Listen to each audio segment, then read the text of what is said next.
ఒకప్పుడు సింబా నగరం అక్కడ చీకటి రాజ్యమేలుతోంది. ఆ చీకటి పేరు రాకీ. అతను ఒక భయంకరమైన మాఫియా డాన్. అతని పేరు వినగానే శత్రువుల గుండెల్లో భయం పుట్టేది. అతనికి సహచరుడిగా ఉన్న మున్నా అతనికన్నా క్రూరుడు. వీరిద్దరూ సింబా నగరాన్ని తమ గుప్పెట్లో ఉంచుకుని చట్టాన్ని తమ విధంగా మలచుకుంటూ సాగుతున్నారు. పోలీస్ అధికారులెవరైనా వారిని అడ్డుకోవాలని చూస్తే వారి జీవితాన్ని సులభంగా నాశనం చేస్తారు.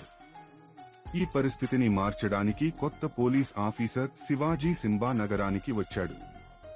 అతను ధైర్యవంతుడు, సమర్థుడు. రాకీ వ్యవస్థను కూలదోసేందుకు అతని వ్యూహాలు అమలు చేయడం మొదలుపెట్టాడు.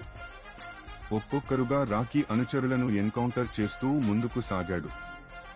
శివాజీ ఆచరణ చూసి రాకీ కోపంతో తట్టిలేచాడు. వెంటనే మున్నాను పిలిచి శివాజీని అంతమొందించు అని ఆదేశించాడు. ఇక్కడ అసలు ట్విస్ట్ ఉంది. మున్నా, శివాజీ చిన్ననాటి బెస్ట్ ఫ్రెండ్స్. మున్నా నిజానికి ఒక పోలీస్ ఆఫీసర్. అతను రాకీ దగ్గర ఉండి అతని ప్లాన్లను, వ్యూహాలను తెలుసుకుంటూ సరైన సమయం కోసం ఎదురుచూస్తున్నాడు. శివాజీకి సీక్రెట్ గా సహాయపడుతూ రాకీ సామ్రాజ్యాన్ని కూల్చాలనే లక్ష్యంతో ఉన్నాడు.